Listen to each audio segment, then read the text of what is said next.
Senadyan wujud temong paksi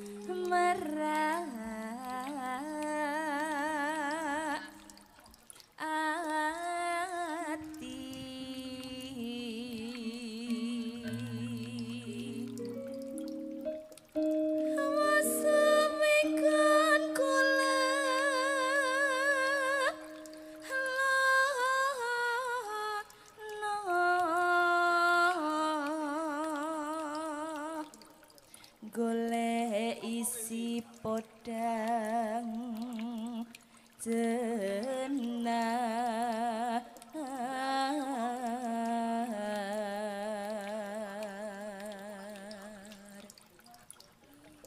ipo bunga ing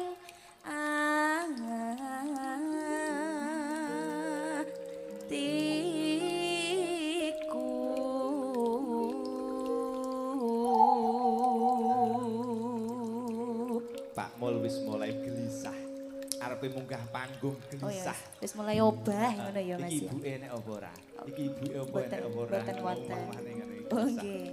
Pak Mul monggo. Timbang panik kon dalem kok panik lho. Mangke timbangi pen-penen boten penak Pak Tenan Mul. dengi ngono tak dongakne nek wong kok kono balik goleki penyanyine, Mbak. Masa? Iya, akhirnya tuku ning pasar. Lho kok tuku ning pasar piye to?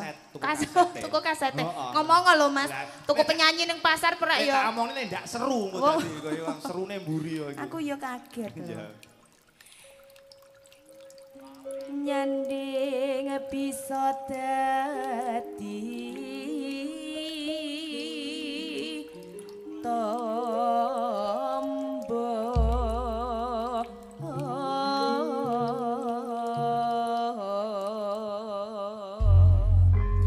monggo Pak Mul niku kan empon telas niku tute monggo Pak monggo lho sakniki lho Pak boten kersa saestu nggih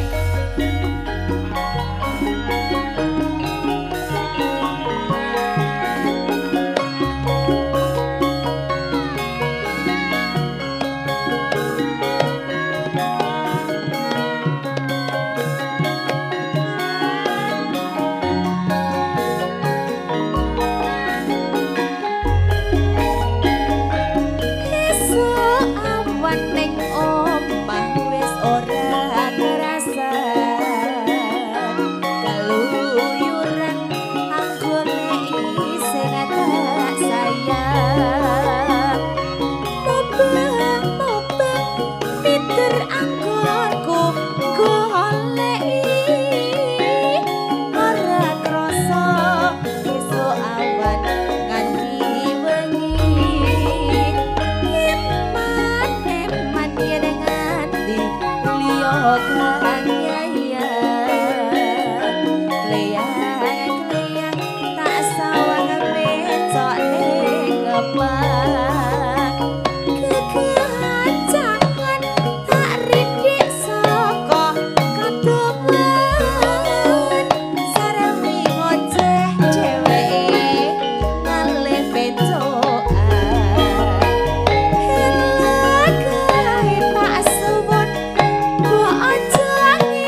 ler.